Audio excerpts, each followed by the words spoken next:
किसका? प्रभु का। जय गुरुदेव नाम किसका? प्रभु का। प्रभु का प्यारा नाम। जय गुरुदेव। समृद्ध दाता दयालु पूज्य स्वामी जी महाराज, आज के इस सत्संग में शरीक होने वाले समस्त सत्संगी प्रेमी जनों, ये मानव जीवन बड़े भाग से मिलता है। जब करोड़ों जन्मों की तपस्या, करोड़ों जन्मों के पुण्य, करोड़ों जन्मों की सेवाएं जब जीव की एकत्र हो जाती हैं, उनका उदय होने का वक्त आता, तब ये पावन घड़ी मानव जीवन की मिलती है। और मानव जीवन को सार्थक बनाने वाले संत महापुरुषों का दर्शन दीदार होता है। और इस मानव जीवन को चेतन का रूप देने वाली चेतन जीवात्मा का उद्धार और कल्याण होता है। क्योंकि आत्मा को जगाने का अधिकार केवल संत सदगुरु को है। और किसी भी शक्ति, चाहे कोई ऋषि मुनि योगी महर्षि, चाहे कोई अवतारी शक्ति, चाहे कोई ज्ञानी ध्यानी विज्ञानी आया हो, लेकिन इस मृत्यु मंडल में जीवात्मा को जगाने का अधिकार केवल संत सदगुरु को। वो इसीलिए मृत्यु मंडल पर आते ही है, जीवात्मा के कल्याण के लिए। बाकी जितनी शक्तियां आती जाती रही, जिनको काल अवतार कहते हैं, ये काल शक्ति है। राम कृष्ण दो जग में आए, काल धरे अवतार, संत मताई नहु नहीं जानो, रहे काल के गार, तासे त्यागो कृष्ण द्वार। बड़े साफ साफ शब्दों में कह दिया कि ये काल शक्तियां हैं। काल माया के देश की व्यवस्था को ठीक करने के लिए, धर्म की स्थापना के लिए, दुष्टों के संहार के लिए और भक्तों की मदद के लिए आई थी। लेकिन इन शक्तियों को जीवात्मा को जगाने का अधिकार नहीं था। क्योंकि जीवात्मा सत्यलोक की रहने वाली, और ये शक्तियां बीच के लोगों से आई। राम साकेत लोक से आए, कृष्ण गोलोक से आए।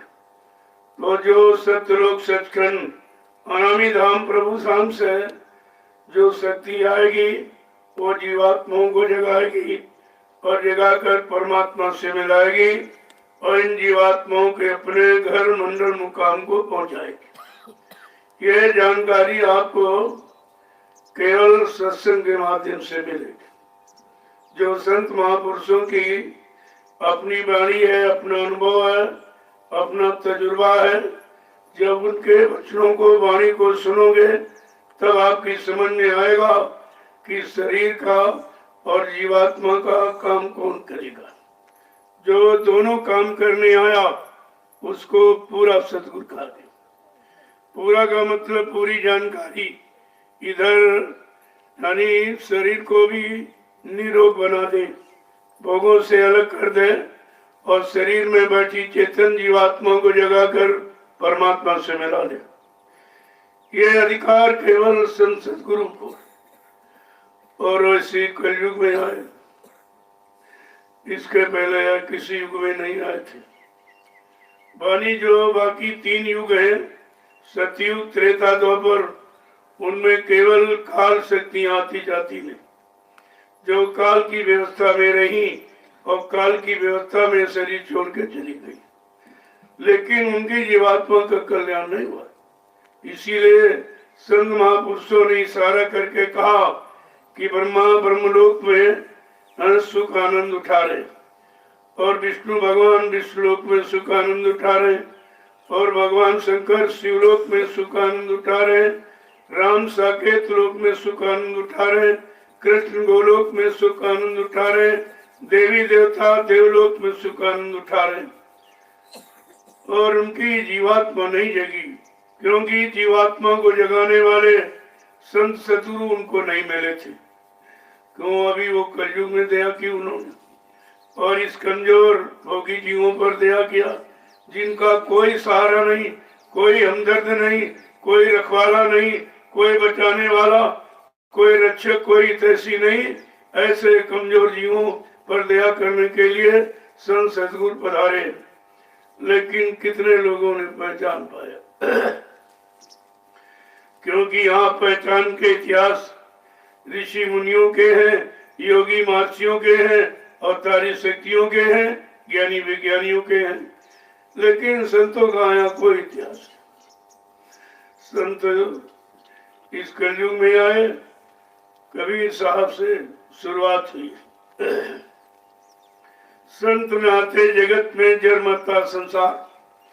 अगर संत महापुरुषों का आगमन इस भारत भूमि पर न हुआ होता तो इन जीवात्माओं को इस काल माया के देश में जन्म मरण से छुटकारा नहीं मिलता। तो वो कितना बड़ा काम करने आए जो किसी युग में नहीं किया। किसी ऋषि मुनि योगी महर्षि अवतारी शक्तियों को अधिकार नहीं है।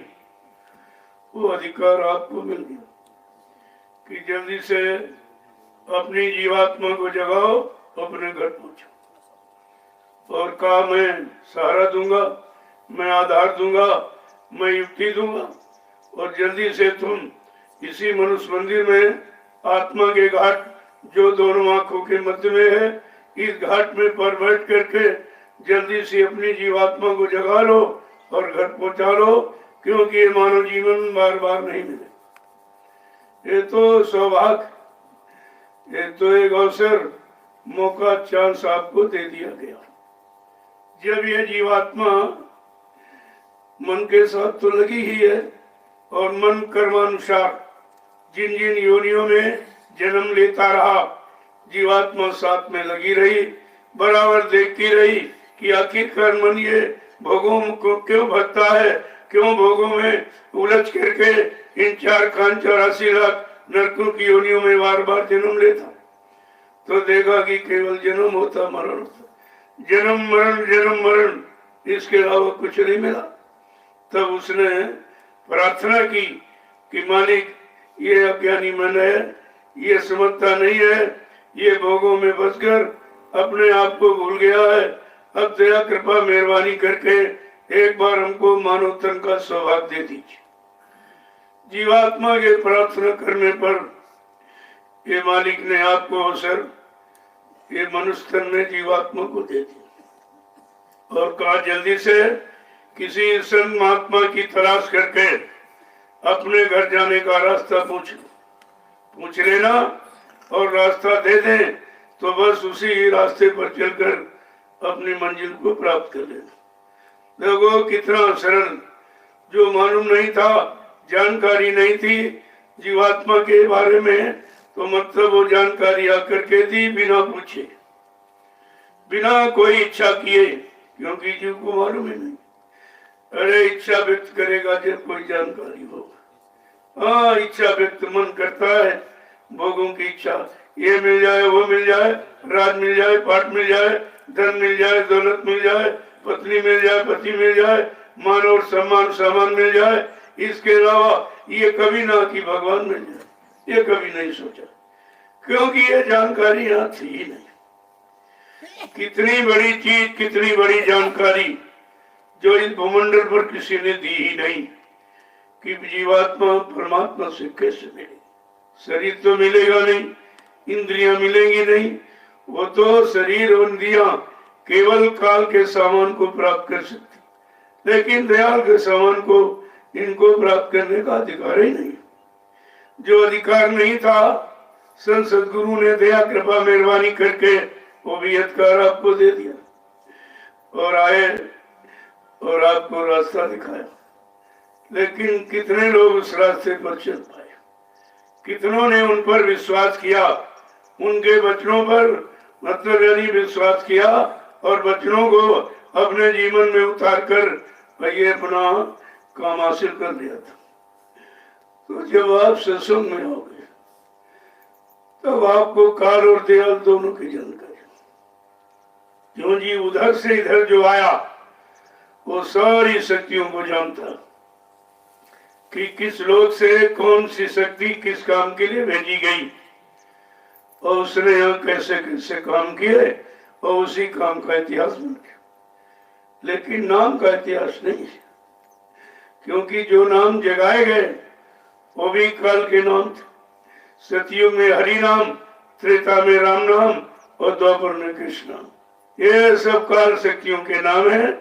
इस काल देश में वो शक्तियों की जब काल देश का संतुलन बिगड़ गया, लोग धर्म कर्म को भूल गए, मानवता इंसानियत प्रेम प्यार मोहब्बत को, सेवा दया सदाचार परमात्मा की यादगार को भूल गए, माँ बहन बेटी बहू की परख पहचान मानव के अंतःस्थल से जाती रही, तो परमात्मा ने किसी न किसी शक्ति को भेजा और वो मनुष्य शरीर में भेजा।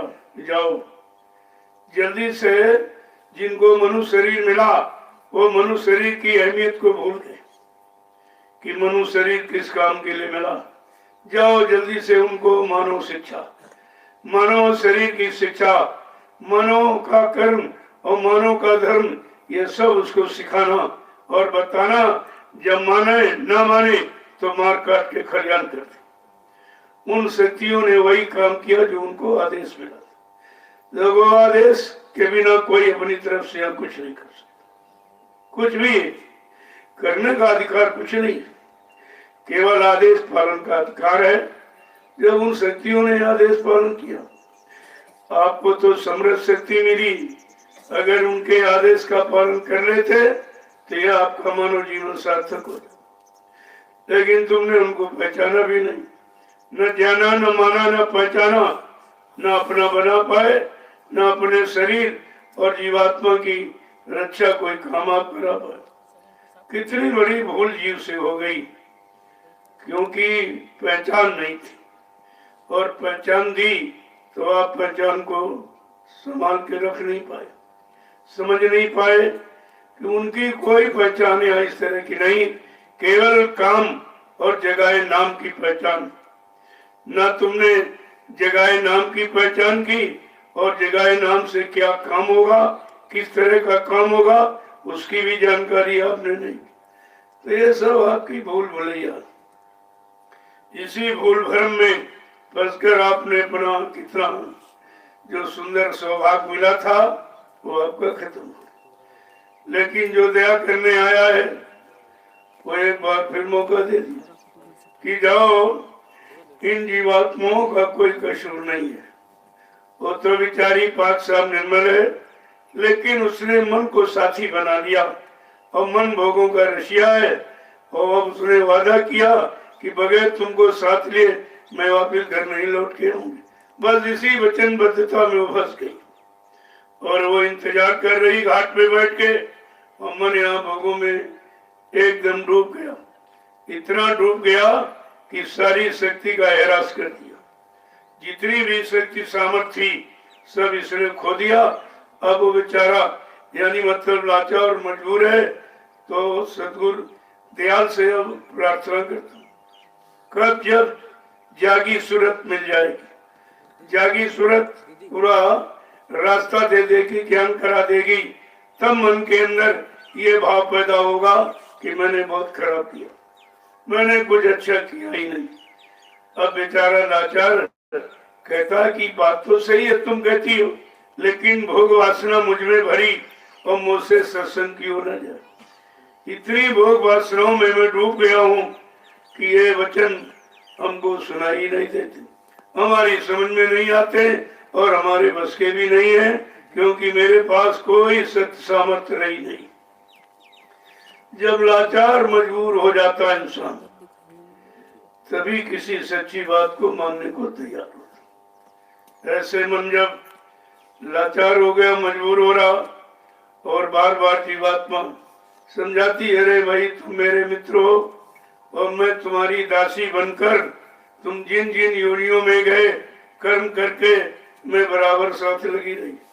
मेरा तो कोई वो जन्म से मतलब नहीं है, क्योंकि कर्म तुमने किए, अब संग दोष के कारण मैं भी उसका भुगतान कर देखो प्रेमियों, संग दोष का कितना बड़ा असर। जो जीवात्मा परमात्मा का अंश है, चेतन है, अमल है, सुख की राशि, वो भी संग दोष के कारण कितनी बड़ा भुगतान कर रही, कितना कष्ट उठा रही। ऐसे तुम किसी गलत संग सोबत में बच जाओगे, गंदे कर्मों में बच जाओगे, गंदे खान पान में, तो मतलब यानी तुम्हारा तो बहुत भारी नुकसान हो जाए।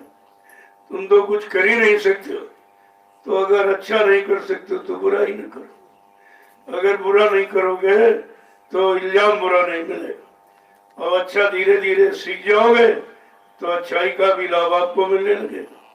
लेकिन ये सब सीख और शिक्षा केवल सत्संग से आपको मिल सकती। कोई कथा वार्ता, कोई पूजा पाठ और तीर्थ व्रत, हवन जप, गंगा स्नान आपको ये जीवात्मा का संदेश नहीं दे सकता।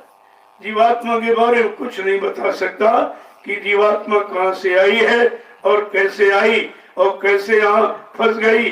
अब इसे इस जाल से कौन निकालेगा, कौन ले जाएगा, कौन पहुंचाएगा। इसी जानकारी का नाम है सत्संग। जिस दिन सत्य का संग कर लोगे, झूठ, छल, कपट, बेईमानी, धोखाधड़ी, ये मार काट हिसाब सब खत्म हो जाएगा। लेकिन जब तक सत्य का संग नहीं करोगे, कुछ होने वाला। इन भाषण, स्पीच, प्रवचनों से कुछ नहीं। ये गीता, रामायण, भागवत पुराण सुनने सुनाने से कुछ नहीं।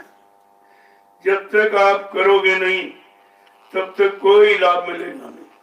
अगर सुनने से और पढ़ने से और सुनाने बांटने से लाभ मिल जाता तो फिर करने की क्या जरूरत। यहाँ तो करनी पर जोर दिया गया। करनी करो, मार मन डालो, इंद्रिय भोग विसारो, इतना काम करो तुम अब की, फिर आगे की सतगुर जानी। कहा इतना काम जो इंद्रियों से आपने किया है, मन बुद्धि चित्त को लगाकर, और तन और शरीर इंद्रियों से जो किया, वो तो आपको भुगतान करना ही पड़ेगा। अब ये है सरल कर देंगे। जो समर्थ है वो सरल कर देंगे। काल के विधान को, कर्मों के विधान को नहीं काटेंगे। क्यों? अगर विधान खत्म कर देंगे तो जीव तो बुराई करता रहेगा, पापी करता रहेगा, कभी उसके बारे में सोचेगा नहीं। इसलिए माफी तो मिलेगी। जैसे 39 किलो का वजन है और 40 किलो का वजन, 39 किलो आपका माफ कर दिया गया, लेकिन 1 किलो रखा जाता ताकि दोबारा आप गलत न करें, बुरा न करें।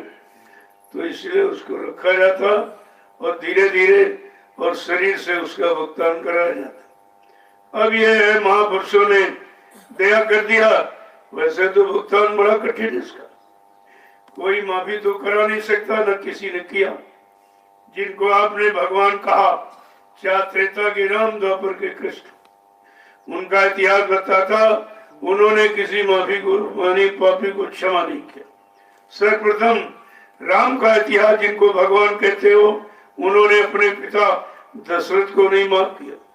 और की बात तो छोड़ दो, अपने पिता दशरथ को नहीं माफ किया।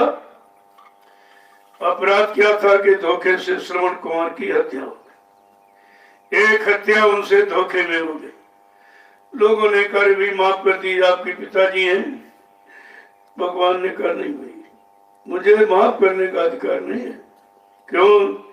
कि मैं इस कर्म भूमि पर आया हूँ, मुझे जो कर्म करने का अधिकार मिला है गुरुओं से, मैं केवल उतना ही कर सकता हूँ जो हमको गुरु ने बताया है, सिखाया है। लेकिन माफ करने का अधिकार उन्होंने हमको नहीं दिया है। तो मतलब यानी कहा मैं क्षमा नहीं कर सकता, मैं तुम्हारे पाप पुण्य कर्मों की सजा सुनाता। सजा कर्म प्रधान विश्व रच राखा, जो जस करी सो तस फल चाखा। कहा मैंने कर्मों के आधार पर सारे विश्व की रचना की है, जो जैसा कर्म करेगा मैं उसका फल दूंगा, अच्छे का अच्छा और बुरे का बुरा। लेकिन न माफ कर सकता, न खत्म कर सकता और न ही क्षमा कर सकता। ये अधिकार बड़े बड़े साफ शब्दों में भगवान राम ने कहा, लेकिन तुम उनकी बातें नहीं सुनते। जो रामचरितमानस, जो भगवान राम का चरित्र जो संत गोस्वामी जी महाराज ने लिखा, उन्होंने स्पष्ट उनका वर्णन किया है कि भगवान राम ने कहा कि मैं महाकाल के हुक्म से इस काल नगरी में आया हूँ।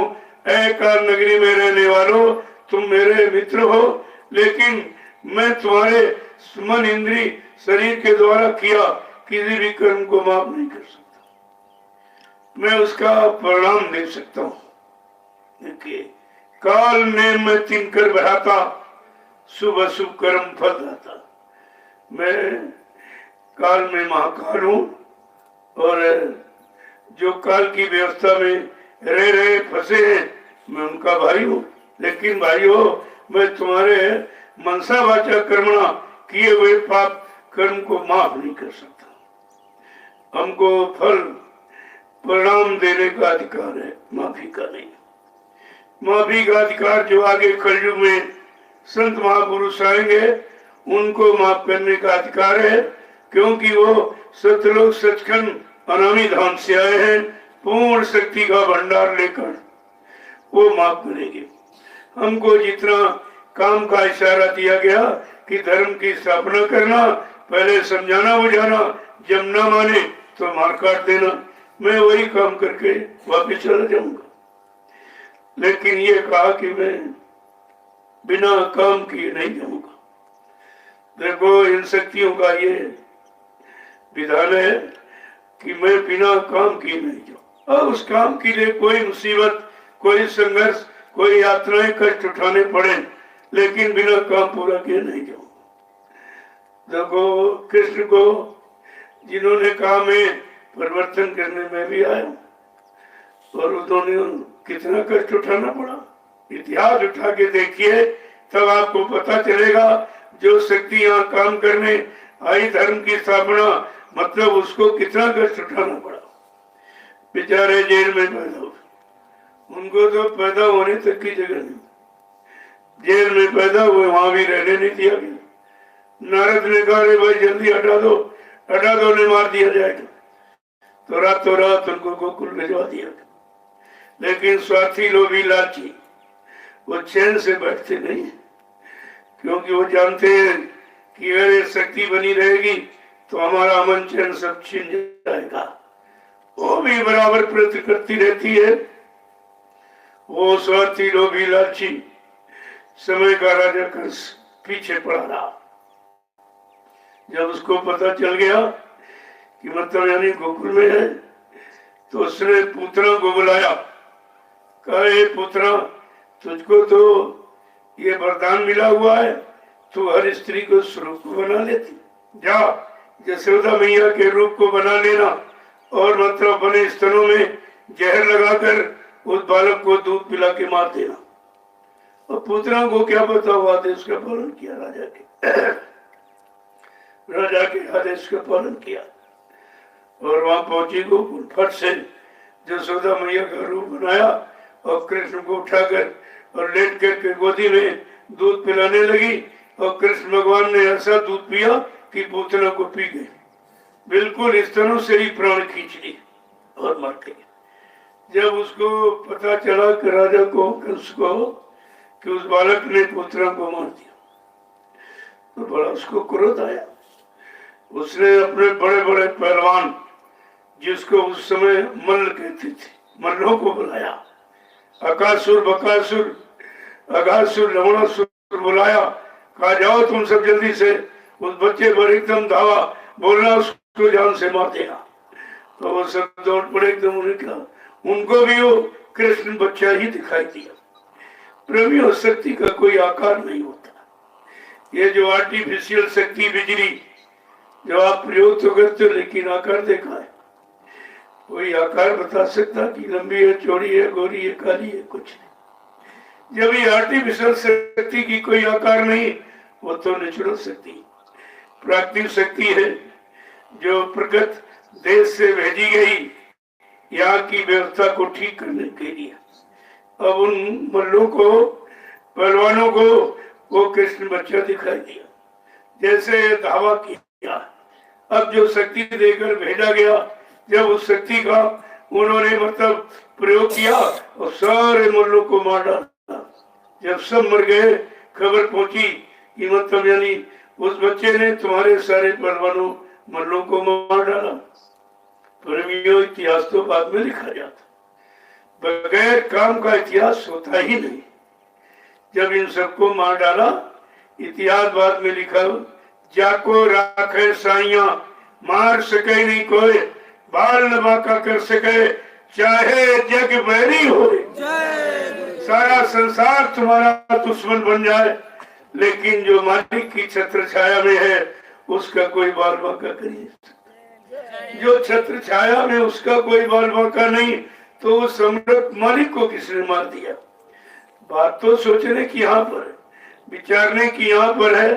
जो मालिक स्वतः भूमंडल पर मानव तन में आया, अरे उसे कोई मार सकता है? और उन्होंने कहा भी न कोई मुझे मार सकता, न मुझे कोई धोखा दे सकता, न मुझे कोई धन दौलत सामान से खरीद सकता। मैं अपना काम करने आया हूँ, काम करके ही जाऊंगा। अगर इन बच्चों को आपने सुना होता, तुम्हारे कानों ने तो सुना, लेकिन शैतान मन ने स्वीकार नहीं किया, तो तुम भूल गए। जब भूल गए तो भूल भुलैया में चले गए, उस मालिक को भूल गए और मालिक की दया को भूल गए, और उन्होंने जो रास्ता दिया तुम्हारी जीवात्मा के कल्याण को भी भूल गए, और मानव समाज कैसी सुख शांति में रहेगी वो भी आप भूल गए। जो इधर उधर दोनों तरफ का काम करने आया, लौकिक पारलौकिक, भौतिक आध्यात्मिक, जिस्मानी नूरानी, अंतर्मुखी बहिर्मुखी, जो दोनों काम करने आया, आप उसी को नहीं पहचान पाए। ये बताओ, ये दोनों काम तुम्हारे कौन करेगा? तुम्हारी शरीर की रक्षा कौन करेगा और तुम्हारी जीवात्मा की संभाल कौन करे? यहाँ तो ये काम इंसान को किसी के बस का नहीं। सब बेचारे उसी दुख में दुखी हैं, और उन जो खुद दुखी है वो तुमको दुख से कैसे निकालेगा? सो खुद ही जन्म मरण में फंसा, वो तुमको जन्म मरण से कैसे अलग करेगा? जो जीवात्मा को खुद ही नहीं जगा पाया, तुम्हारी जीवात्मा को कैसे जगा देगा? जो इन पाप कर्मों से अलग नहीं हो पाया, वो तुमको पाप कर्मों से कैसे अलग करेगा? ये सब बातें विचारणीय हैं, और बिना सत्संग के तुम्हारी समझ में आएगा नहीं। इसलिए संत महापुरुषों ने अपने वचनों को समझने के लिए, अपने वचनों पर विश्वास रखने के लिए उन्होंने सत्संग जारी किया कि करिए नित्य सत्संग, बाधा सकल मिटाए, फिर ऐसा अवसर न मिले दुर्लभ नर्तन पाए। हर रोज प्रतिरोज सत्संग करो, सुनो सुनाओ, पढ़ो पढ़ाओ नहीं, करो। जब करोगे करने का फल मिलेगा, करने का अनुभव एक्सपीरियंस हो जाएगा, तब कहीं धोखा नहीं होगा। अब दूसरों की सुनी और दूसरों की लिखी, पढ़ लिया, रट लिया, सुना रहे, जो तुम्हारा न देखा, न सुना, न अनुभव किया, तो आप उस लाभ कैसे कह सकते हो कि लाभ मिलेगा? ये गारंटी कैसे आप ले सकते? ये तो वही लेगा जिसने खुद किया और खुद लिखा और लोगों को पाने के लिए जानकारी खुद दी। वो तो आपका काम सब कुछ करा सकता, लेकिन केवल पढ़ने रटने वाला वो कैसे कराएगा? कहा जिन्होंने परमात्मा के बारे में पढ़ के बता देगा, सुना है तो सुन के सुना देगा, गा बजा के बता देगा। लेकिन जिन महापुरुषों ने उस परमात्मा को पाया है वो आपको प्राप्त करा देंगे, बाकी अधिकार सृष्टि में किसी को नहीं। यही समझाने बताने के लिए उन्होंने कलयुग के कमजोर जीवों पर अति दया कृपा मेहरबानी करके उन्होंने सत्संग जारी कर दिया और कहा धीरे धीरे धीरे जब इन वचनों को सुनोगे, गुनोगे और धुनोगे, तब तुमको काम करने का भाव पैदा होगा कि हम कौन सा कर्म करें जिससे हमारे ये किए हुए कर्म भी खत्म हो जाए और वो कर्म हमको उधर जीवात्मा के जगाने में सहयोग करते। इसको कहते हैं सत्कर्म। 6 कर्म तो सभी करते, ये खट कर्म है, आहार निद्रा भय मैथुनस्य, खाना पीना सोना कमाना और मल मूत्र त्याग करना और औलाद बच्चे पैदा करना, ये 6 कर्म सृष्टि में जितने यानी जीवधारी है सब यही कर्म करते। और अगर तुम यही करते रहोगे तो पशुओं में पक्षियों में कीड़े मकोड़ों में तुम्हारे में अंतर क्या। इसलिए परमात्मा ने 4 खान 84 लाख योनियां, जिसमें 83,99,999 योनियां भोग के लिए बनाई और मानव योनि योग के लिए। योग माने जोड़, जो जीवात्मा परमात्मा से अलग हो गई, इससे कौन जोड़ेगा, कौन जोड़ करके यानी मतलब उस वाणी का दर्शन दीदार कराएगा। जीवात्मा जुड़ेगी का कौन सा मसाला लगाएगा, जो जुड़ेगी कहते नाम के द्वारा। नाम आधार, नाम नौका, नाम माध्यम का जो वो नाम दे देंगे जिस नाम को छोड़ चुकी, जो उसका सनातन पुरातन आधार रास्ता है, जब उस नाम को पकड़ा देंगे और वही नाम डोर सतडोर इसको ऊपर पहुंचा देगी और अपने घर में तब कहीं काम की शुरुआत होती है। और आप तो भी कुछ जानते नहीं, और बताया गया वो भी भूल गए। अब सही बताया जा रहा है तो मानते नहीं, क्योंकि काल का ये भी था कि एक तो जानने नहीं देगा, अगर महापुरुष बताएं तो मानने नहीं देगा, कि अगर ये मान जाएगा तो मेरे देश से निकल जाएगा, अगर सब मान जाए सब देश से निकल जाए तो हमारी हुकूमत हमारा राज तो खत्म हो जाएगा। जो मैंने अखंड तपस्या करके सत्पुरुष से वरदान के रूप में मांगा तो इसका मतलब क्या होगा। तो हर कोई अपना राज्य आबाद करता, बर्बाद कोई नहीं करना चाहता, सब बरकरार रखना चाहते, तो कल भी अपना ये काम कर रहा। लेकिन जो दयाल आए हो तो जीवात्मा को निकालने के लिए आए हैं, वो अपना काम कभी बंद नहीं करते।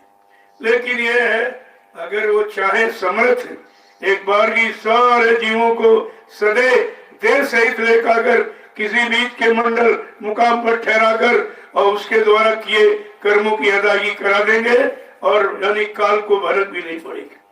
ऐसी गुप्त सुरंगे हैं, लेकिन ऐसा काम करते नहीं।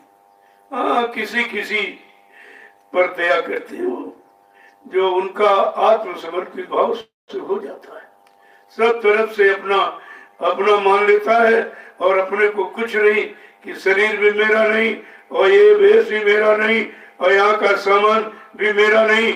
और जब इस तरह का भाव आत्मसमर्पण का बन जाता है तो किसी किसी जीव पर वो असीम दया कर देते, उसको सदे ले जाके पहुंचाते। ना सुमरन कराते, न ध्यान, न भजन, न कोई सेवा, उसको सीधे उठाया और ले गए, मतलब और किसी मंडल पर ठहरा कर जो भी उसने कर्म किए थे उनका भुगतान, क्योंकि कर्म बिना भुगतान किए तो उधर जा ही नहीं सकते, उधर रास्ता बंद है। वो तो बिल्कुल पाक साफ निर्मल पवित्र जीवात्मा उधर आ सकती, तो ये सब आपका काम, तो वो क्या नहीं कर सकती। समर्थ का मतलब अरे वो सब तरह के सामर्थ्यवान है और सब कुछ करा सकते, लेकिन तुम जब उनकी बात को मानो, उनके बताए रास्ते पर चलो, उनके हुक्म आदेश का पालन, कोई छोटा मोटा कैसा भी आदेश मिल जाए तुम इस पर विचार ये मत करो ये क्यों कह दिया, क्यों ऐसा आदेश कर दिया, इसकी क्या जरूरत, बस इसी मतलब यानी तो शंका संदेह में तुम्हारा काम खत्म हो जाता। तभी जब आए तो कहा तूने 3 युगों से शैतान मन का कहना माना और आज भी तू मन के कहने पर चलता। मन ने जो कह दिया तू फट से उसी को पूरा कर देता।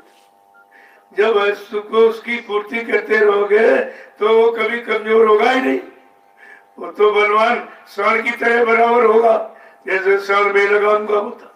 ऐसे तुमने 3 युगों से इस मन को बेलगाम कर दिया। जो खाना चाह खाया, देखना चाह देखा और सुना चाह सुना, जो करना चाह किया, आपने कभी रोका है और अब भी नहीं रोक पा रहे।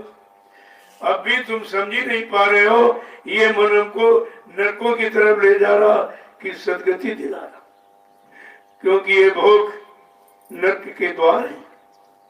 ये 9 दरवाजे नरक के, 2 आंख, 2 कान, 2 नाक की, नीचे गुदा और इंद्री का। अगर इन्हीं में फंसे रहोगे तो ये 4 खान 84 लाख नरकों की योनियों से कभी बची नहीं पाओगे। इसलिए इनसे निकलकर, और ये 10वां द्वार, 9 द्वारों से निकलकर 10वां द्वार जहां जीवात्मा बैठी। बस अगर इस काम को समझ लिया और करने में लग गए तो इधर उधर दोनों तरफ तुम्हारा काम हो जाएगा। लेकिन 9 द्वारों से निकलना बड़ा मुश्किल है। यही काल की चाल है, यही काल का जाल है, जिसको बड़े बड़े ऋषि मुनि, योगी, महर्ष, ब्रह्मचारी, अवतारी, संत्या, ज्ञानी, वैज्ञानिक कोई नहीं समझ पाया। और सबको फांस कर और उसने किस तरह से इनको दर पटका है और तरह तरह की मार मारता, काम की, क्रोध की, लोभ की, मोह की, अहंकार की, ईर्षा, राग, द्वेष की, और इस मार को तुम देख ही नहीं पा रहे। रोज मार पड़ रही है, मारे जा रहे हो, फिर भी समझ में नहीं आ रहा। जो समझाने आया उसकी बात नहीं समझ रहे हो, तो ये काम कैसे होगा आपको?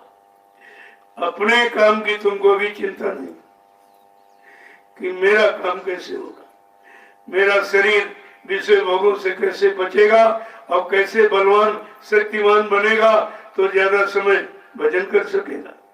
जब शक्तिहीन हो जाओगे तो भजन कैसे करो?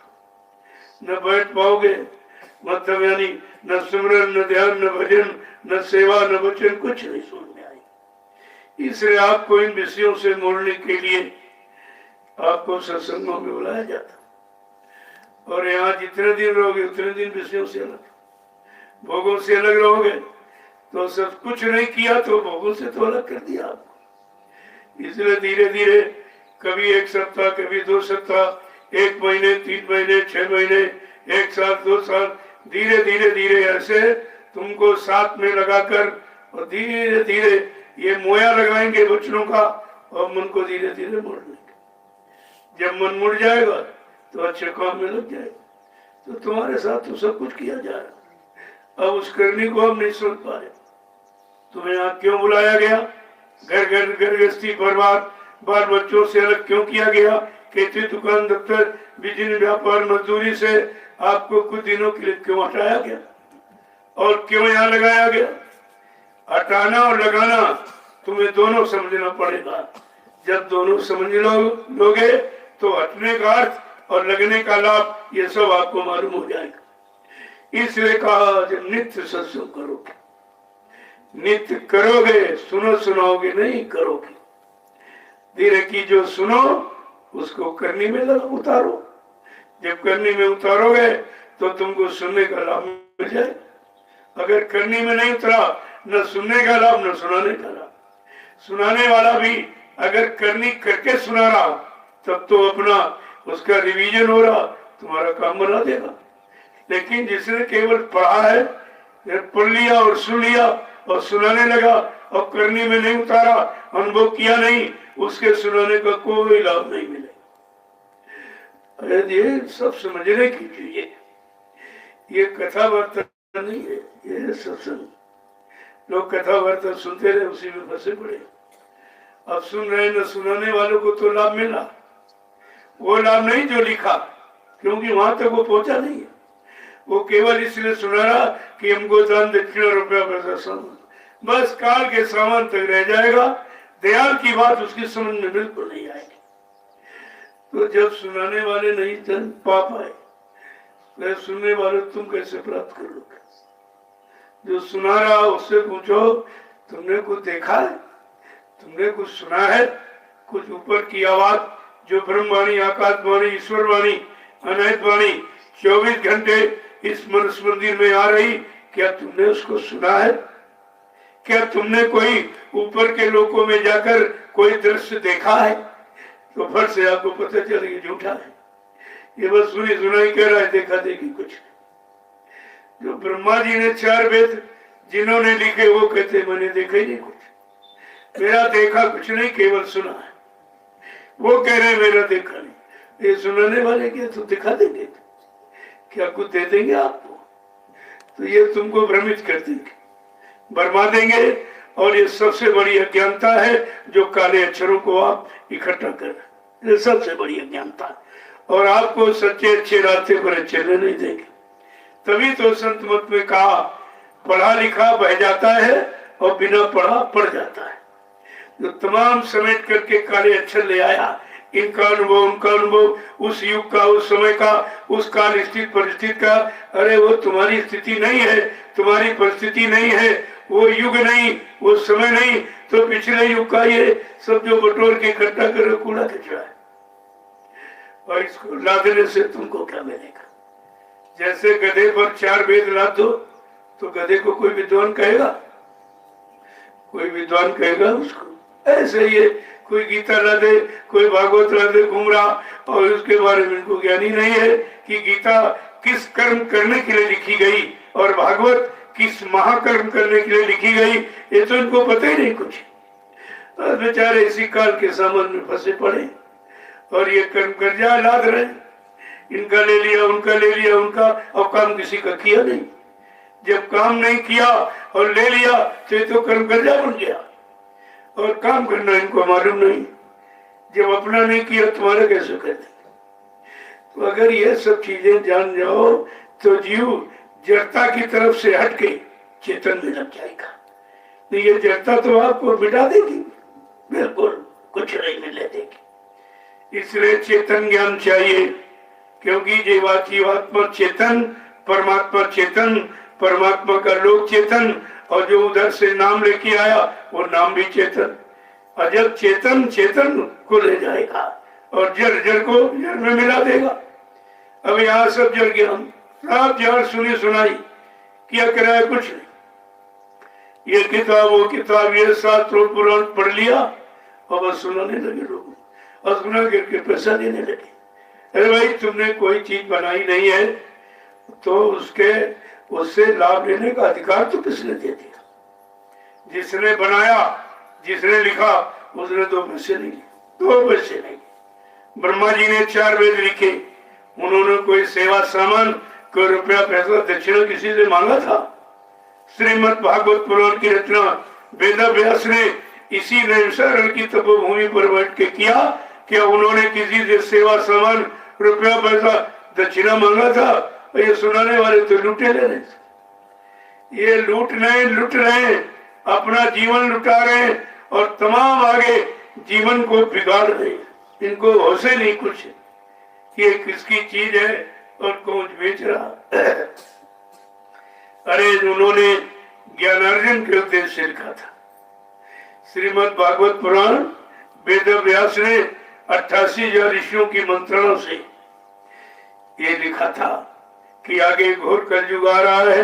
कलयुग का जीव धर्म कर्म को भूल जाएगा, मानवता इंसानियत को भूल जाएगा, प्रेम प्यार मोहब्बत को भूल जाएगा, सेवा दया सदाचार परमात्मा की याद गौर को भूल जाएगा और मानव मन मस्तिष्क में माँ बहन बेटी बहू की पहचान खत्म हो जाएगी। चलो इसके लिए कोई न कोई प्रेरणा स्रोत बना दिया जाए। तब उन्होंने 88,000 ऋषियों की मंत्रों से श्रीमद् भागवत पुराण की रचना की।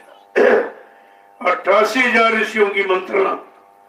और ये सुनाने वाले क्या जाने किसकी मंत्रणा है, क्यों लिखा गया, किस काम के लिए लिखा गया, कुछ नहीं। सब सुना सुनी, शायद कहा सुनी। एक ने कह रहा, एक सुन रहा। न कहने वाला जानता, न सुनने वाले को जाना पाएगा।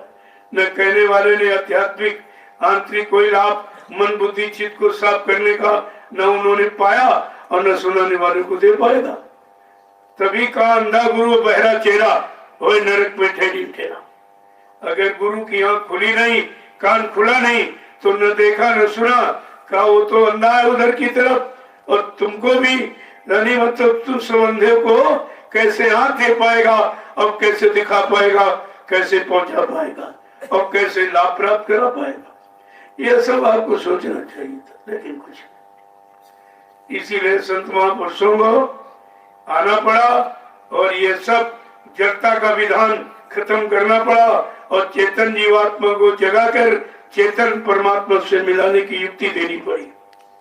इसी युक्ति को कहते हैं नामदान। ये भी चेतन है क्योंकि वो नाम जगाया हुआ है।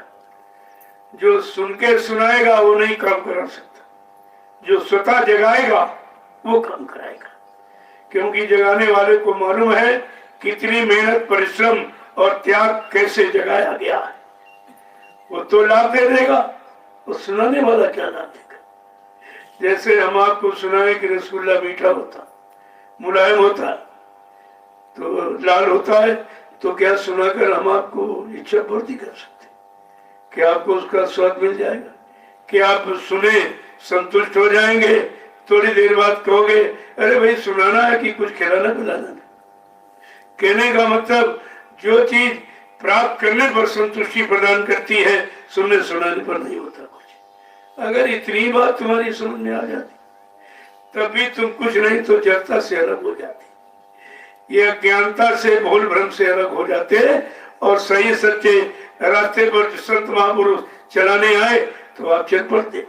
अब तुम पहले से गंदे हो और गंदगी में अच्छी बात समझ में आपकी आती नहीं। जय गुरुदेव, जय गुरुदेव, जय गुरुदेव, जय गुरुदेव। नाम किसका? प्रभु का प्यारा नाम। जब तक एक कहासुनी खत्म नहीं होगी, कहते नहीं हमारी उनकी कहासुनी हो गई। कहासुनी माने झगड़ा है, लड़ाई हो गई। कहासुनी का मतलब झगड़ा है और यहाँ कहासुनी हो रही है, तो ये झगड़ा कभी नहीं, काल का झगड़ा कभी खत्म नहीं होगा।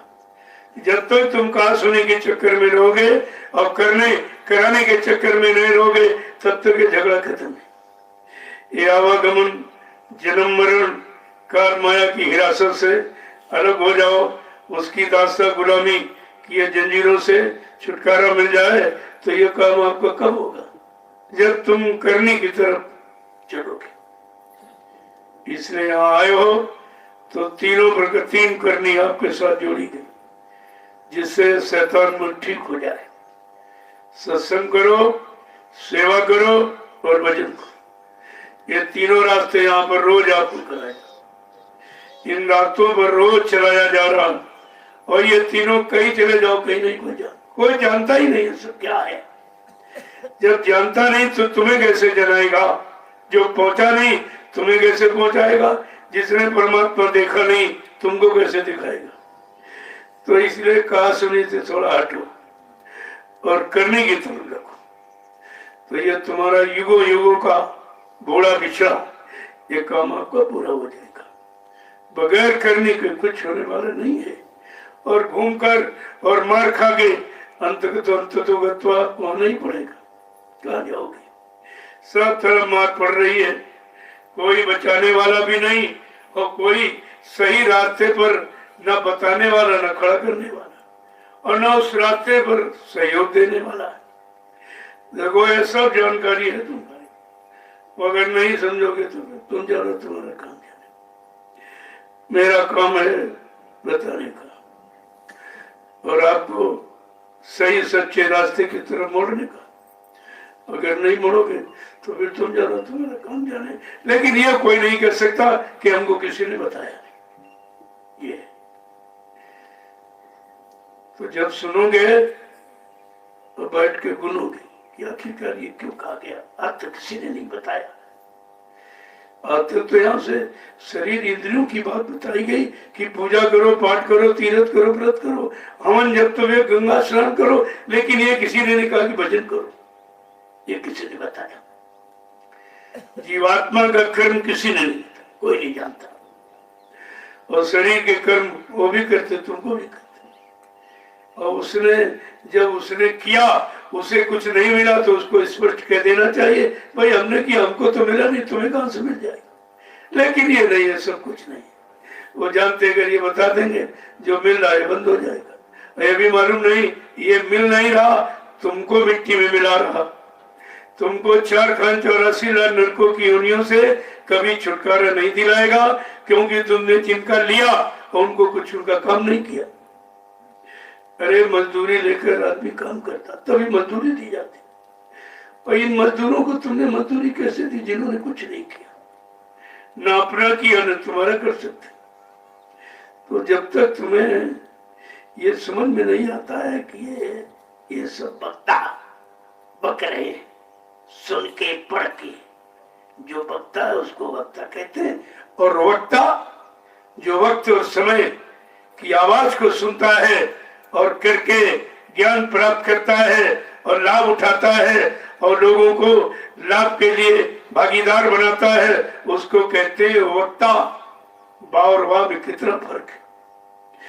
तो आप तो कभी इस बात को समझे नहीं थे कि वक्ता किसे कहते, वक्ता किसे कहते। लेकिन जब सत्संगों में आओगे धीरे धीरे सब समझ में आ जाएगा।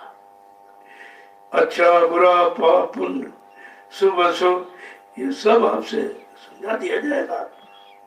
ऐसे नहीं करनी में लगा के, जब करनी में लगोगे तो पाप कर्म उतरेंगे। करने से विश्वास पैदा होगा, लाभ मिलेगा तब। तो सब आपके साथ हो रहा और बिना किसी लोभ लालच के।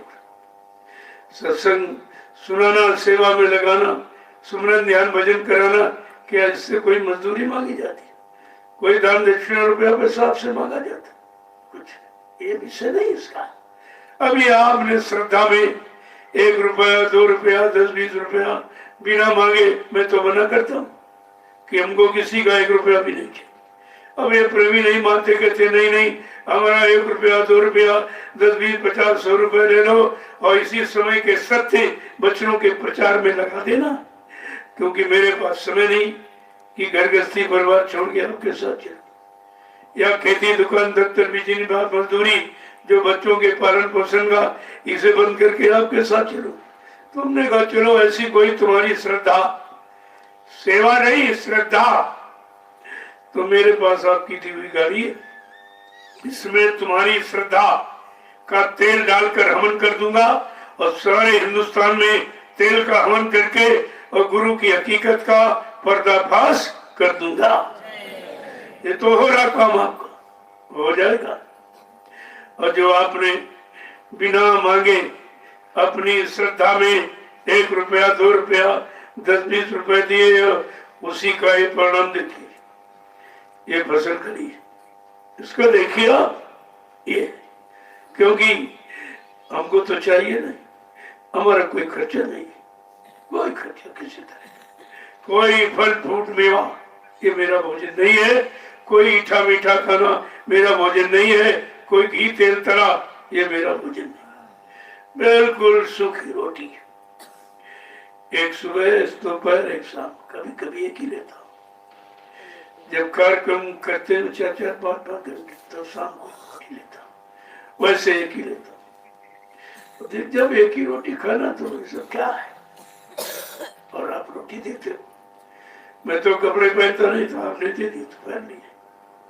ये कपड़े भी आपके, रोटी भी आपकी और ये गाड़ी भी आपकी, मेरा तो कुछ है नहीं।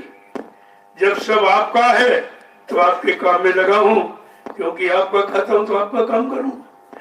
नहीं हमारे पर भी कर्जा चढ़ जाएगा, तुम्हारी रोटी खिलाने का और ये सब व्यवस्था करने का हमारे पर तो कर्जा चल जाएगा। इसलिए वो कर्म कर्जा न चढ़े और तुम्हारी सेवा का दुरुपयोग न जो आप देते हो। तो आपके सामने लगा वो देख लीजिए, ये फार्म ये देखिए, यहाँ कहीं दिखाई दे रही फसल आपको, ये देखिए आप, और ये फसल यहाँ ही नहीं, कहीं सीतापुर में इधर कहीं नहीं मिली, ये खड़ा देखिए। और ये क्या है, तुम्हारे भंडारे का भोजन है, मेरा कुछ नहीं है। आपने दिया और आपने किया और करने का फल ये तुम्हारे सामने है, इनमें कोई धोखा नहीं दे सकता। और ये सबको सबक दे रहा, जितने लोग ले रहे हैं लूट रहे हैं, सबको ये सबक दे रहा कि तुमने तो बहुत पैसा लूटा और कुछ नहीं किया, और वो तो मन से कहते हमको किसी का 1 रुपया नहीं चाहिए। लोगों ने जो जबरदस्ती कि मेरा अच्छे काम में लग जाए, अच्छे काम में लग जाए, मुझको अच्छा काम मालूम नहीं और लगाना नहीं मालूम, तो कहा देख लिए सबके सामने लगा, कोई धोखा नहीं। यहाँ कोई चीज पर जब तुम्हारे बुद्धि पर पर्दा, आंख पर कान पर, तो हम उसके लिए क्या करें, सामने आपके किया जा रहा। और मेरा कोई बैंक बैलेंस भी नहीं, कोई खाता फाते कुछ नहीं, कोई पतियानी बीवी नहीं, कोई बच्चा नहीं, कोई खर्चा नहीं, तो हम करेंगे क्या? आपने दिया, आपके काम में लगा दिया। अब यह है कि आपने दिया है तो हमारा कर्तव्य है कि उसको सही जगह लगा दें, जिससे आपको लाभ मिले और हमारे पर तुम्हारी सेवाओं का बोझा न लदे। हम तो दोनों चीजें सोचते रहते। जय गुरुदेव, जय गुरुदेव। हमेशा अपने शैतान मन के लिए सदगुरु दयाल से प्रार्थना करते रहो, मेरे मन को सुधार दो। ये मन विश्व में बहुत गोता लगा चुका है, बहुत डूब चुका, लेकिन समझ नहीं पा रहा। बिना आपकी दया कृपा से तो ये कुछ कर नहीं सकता है। आप शक्ति बल ताकत देकर इसको विषय भोगों से मोड़ दीजिए और अपने में लगा लीजिए। जो तुम्हारा आध्यात्मिक कर्म है, सत्संग का, सेवा का, भजन का, उसमें लगा लीजिए। जब इस तरह की प्रार्थना करते रहोगे तो सुनते हैं, ऐसा नहीं है। हाँ, विषय भोगों की तो नहीं प्रार्थना सुनते, लेकिन अच्छे काम भी सुनते और सुन करके आपकी पूर्ति करते रहते। अब ये है बहुत बिगड़ा, जैसे 150 तो एक से शुरू करेंगे, एक खत्म किया, दूसरी, तीसरी, चौथी, ऐसे धीरे धीरे समय लगेगा। उसी समय में तुम मतलब यानी मजबूत होते जाओगे और जो किया वो खत्म हो जाएगा और आगे के लिए करोगे नहीं। ऐसी योजना है। इसी योजना को तो लोग समझ नहीं पा रहे, सब क्या हो रहा। और जितने प्रेम से आप सेवा करोगे उतनी जल्दी ये सब उतर जाएगा। ये मिट्टी डुलाना नहीं है। अगर मिट्टी से काम हो जाता तो पूरे खेतों में ही काम करते। सब जगह मिट्टी, सारी धरती मिट्टी की तो है। कहीं पर काम करके हो सकता था, लेकिन नहीं। जिस भूमि से जो काम होना उसी भूमि से होगा। और ये ऐसी भूमि है जो कहीं नहीं, सारे विश्व में ये जमीन कहीं नहीं जहाँ 88,000 ऋषियों ने तपस्या की थी। ऐसी पवित्र पावन भूमि कहीं। अब यहाँ के स्वार्थी लोभी लालचियों ने इस भूमि की पवित्रता को खत्म कर दी। वो पवित्रता सब स्वार्थ में बदल दी। क्या ऋषियों ने तपस्या की थी किसी स्वार्थ के लिए, किसी लोभ लालच के लिए, किसी से सेवा सामान की इच्छा यानी व्यक्त करने के लिए की थी? बिल्कुल निस्वार्थ। और उनकी तपस्या से ये तपोभूमि बन गई। अब इस तपोभूमि पर जब कोई संत महापुरुष आएंगे, वो कोई युक्ति देंगे और जीवों को पाप कर्मों की अदायगी के लिए कोई सत्संग वचन, कोई सेवा, कोई सुमरन ध्यान भजन कराएंगे, तब तो जीवों को लाभ मिलेगा और इस भूमि की पवित्रता का भी लाभ आपको मिलेगा। गंदी भूमि पर बैठ के भजन में तुम्हारा मन ही नहीं लगेगा, वो काम उधर नहीं हो सकता। इसलिए इस भूमि का चुनाव पहले से है। वो तो ऋषि मुनियों ने पहले से चुना कि तपस्या के करने योग्य यही भूमि। जब उन्होंने भूमि का चुनाव करना, तो आपको तो चुनाव करना नहीं। और भूमि को जो उन्होंने तपस्या, त्याग, संयम, वैराग से मतलब यानी पवित्र कर दिया, तो उस पर बैठ के भजन का लाभ उठा लीजिए। ये लाभ आपके खाते में है, तो इसीलिए आपको ले आया गया है। ये कोई अपनी तरफ से नहीं किया, ये मालिक की मौज है। इसी भूमि पर से सच्चा काम। तभी तो 1997 में ये कहा गया, बच्चा ये 88,000 ऋषियों की तपोभूमि है, यहीं से सतयुग के अंकुरण निकलेंगे। ये 97 में, तो 10 जुलाई से 23 जुलाई तक 1997 में ये बगल में नदी है। अब इसी नदी किनारे जब पूर्णिमा का कार्यक्रम किया गया, तो आखिरी दिन इशारा किया गया था। अब अंकुरण कहा, जब जमीन नहीं तो अंकुरण कहाँ है? कोई आधार नहीं, कोई योजना, कोई व्यवस्था भूमि का, तो अंकुरण कहाँ से? ऐसे कोई आसमान में निकल पड़े। तो जिनको ये पता ही नहीं, वो संदेश मालूम नहीं 97 का, वो सब मनमुखी, वह यहाँ जमीन क्यों नहीं, इसकी क्या जरूरत थी, क्या मथुरा में जमीन नहीं, क्या मथुरा में आश्रम? अरे वो जमीन की मर्यादा रखी होती, और गुरु की मर्यादा और गुरु की महिमा और उनकी मेहनत आपने अगर रखी होती और गंदा न किया होता, तो यहाँ पर ये बनाने की क्या जरूरत है? तुमने बिगाड़ किया है। क्योंकि तुमने बिगाड़ किया, तुमको डर लग रहा कि हमने बिगाड़ किया, तभी तो सुधार की जगह का चुनाव हुआ। जब यहाँ ये हो जाएगा तो सबकी समझ में आ जाएगा इन्होंने बिगाड़ किया है और गंदा किया। और बाबा जी ने अपनी भविष्यवाणी में कहा था कि बच्चा, जब महात्मा किसी जगह को छोड़ देते हैं और उस पर जाने से तुम्हारा कोई लाभ नहीं मिलेगा, कोई परमार्थी लाभ नहीं मिलेगा। तो उसी आदेश का तो पालन हो रहा और तुम कह रहे अपने मन से कर रहे। यहाँ अपने मन से कुछ नहीं होता। जो उनकी मौज है, जो उनकी कृपा दया है, बस उसी को ध्यान में रखे। ये सब काम सबके हित में किया जाए। मेरा कोई आस्वार्थ क्या, मेरा मुझको कोई लालच है? ये भी आप सोचो। भाई आपने पैसा दिया, हम भी चुपचाप बैंक के अम्मे को नहीं जानते थे, हम भी उसमें भरते थे, कोई पता नहीं चलता कितना मिला कितना। लेकिन जो हमें जरूरत ही नहीं और जरूरत है तो काम की, और काम के लिए आपकी गाड़ी कमाई तो काम में लगा दूंगा। इतना जरूर है कि उसकी देखभाल करता है कि कहीं जगह मतलब कहीं खराब जगह न लगने पावे और परमार से आप वंचित न होने पाओ। तो ये इस बात को तो ध्यान रखा जाता है। और आपको खुद ही सब सामने दिखाई दे रहा कहाँ लग रहा, क्या हो रहा।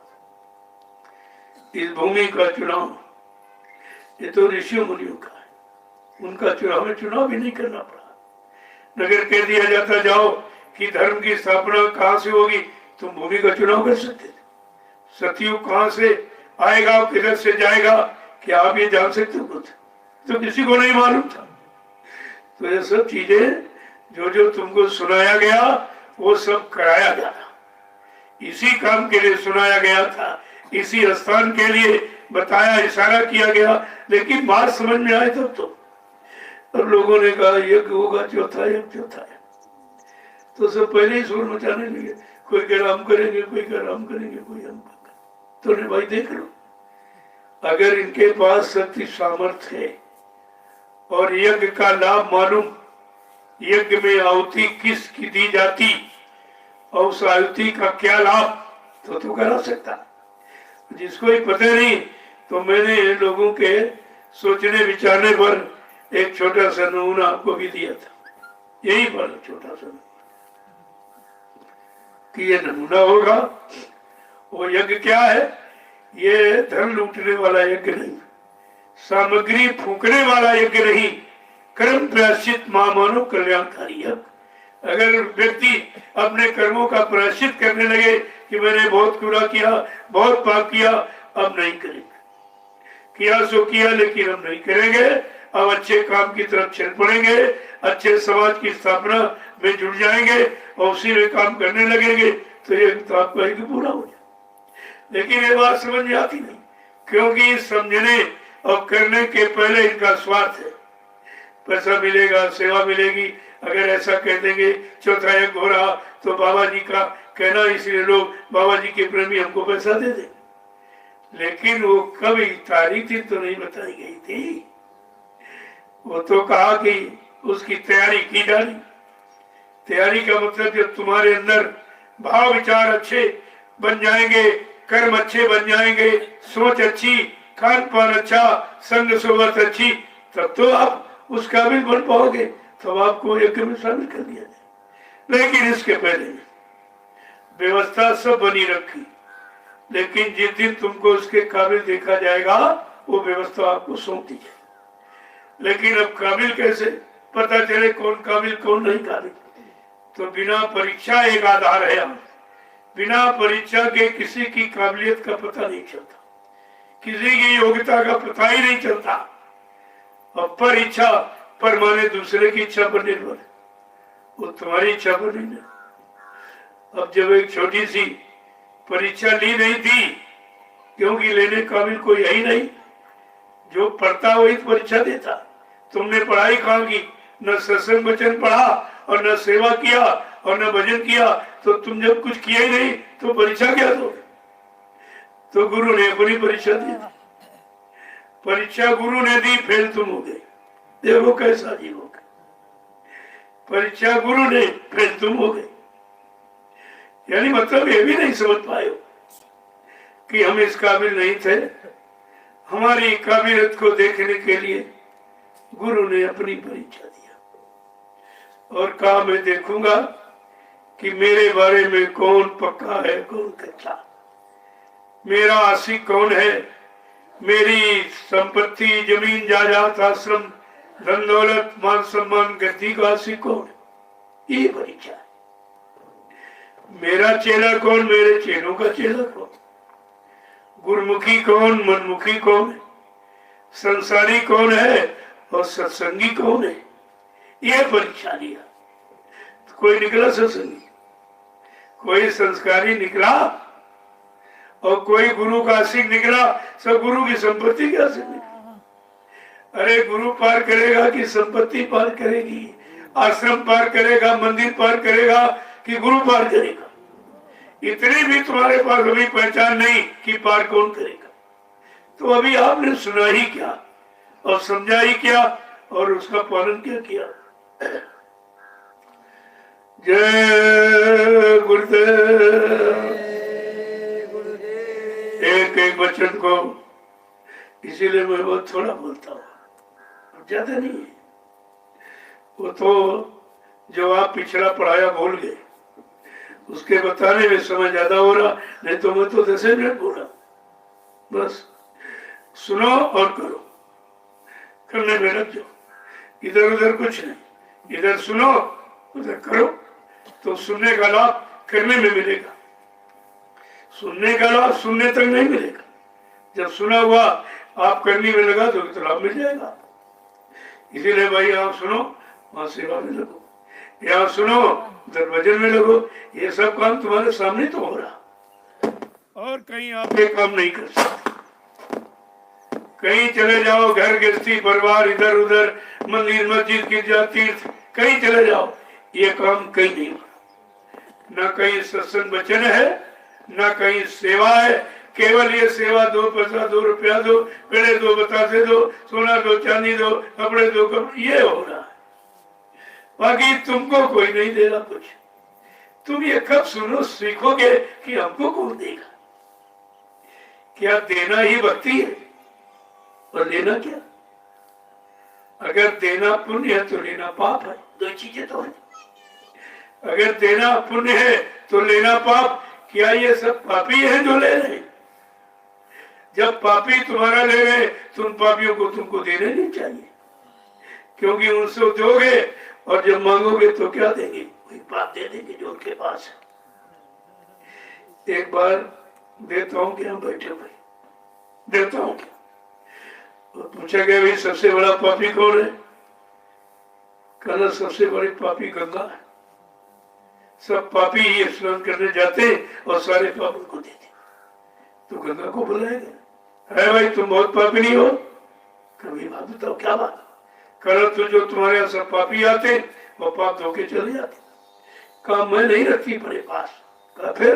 कहा मैं समुद्र को दे देते।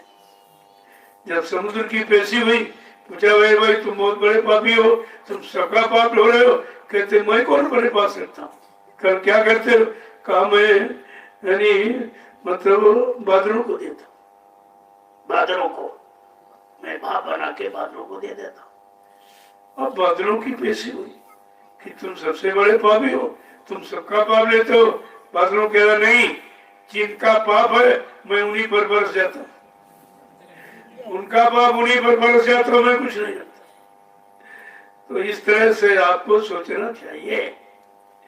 जब समझ लोगे इशारा तो सब काम तुम्हारा बन जाएगा। जय गुरुदेव, जय गुरुदेव, जय गुरुदेव। अब आप लोग खड़े हो जाओ। खड़े होने का मतलब जो सुनाया गया उसके करने के लिए खड़े हो जाओ, क्योंकि काम बैठने लेटने में नहीं, खड़े होने में। बात पहले समझा करो। ये शरीर से कवायद नहीं कराई जी खड़े हो जाओ बैठ जाओ खड़े हो जाओ। बैठने का मतलब वहां बैठो जब साधना के लिए, साधना के लिए बैठो और शरीर के कर्म उतारने के लिए खड़े हो जाओ। बैठना और खड़ा होना दोनों समझ लो। और मुड़ना, इधर मुड़ो उधर मुड़ो, दाएं मुड़ो बाएं मुड़ो, ये आपको मथुरा में करा जाता, कि नहीं ये कवायद कराएंगे। अरे तुम यही नहीं समझ पाए। बाद में क्या कहा जाता, दाएं मुड़ो बाएं मुड़ो पीछे मुड़ो, लेकिन बाद में कहा मेरी तरफ मुड़ो, इधर उधर सब जगह देख लो, फिर मेरी तरफ मुड़ जाओ, जो मैं कहूँ वो करो और तुम्हारा इसमें काम हो जाएगा। तुम वहां भी कुछ नहीं समझ पाए, यहाँ भी तुम केवल शरीर इंद्रियों से सीमित हो। अभी महापुरुषों का आत्मिक संदेश, आत्मिक इशारा, संकेत तो आप बिल्कुल समझते नहीं हो। ये जो कुछ यहाँ शरीर से करो सब आत्मा के लिए। आत्मा का कल्याण कैसे होगा, उसी के लिए आपको ये सब कराया जा रहा, सिखाया जा रहा। धीरे से जब सेवा कर समझ जाओगे, सत्संग वचनों को समझ लोगे, सुमरन ध्यान भजन का मतलब जान जाओगे, ये सब क्यों सिखाया कराया जा रहा, तो आपकी समझ में आ जाएगा ये सब आत्मा के कल्याण के लिए कराया जा रहा।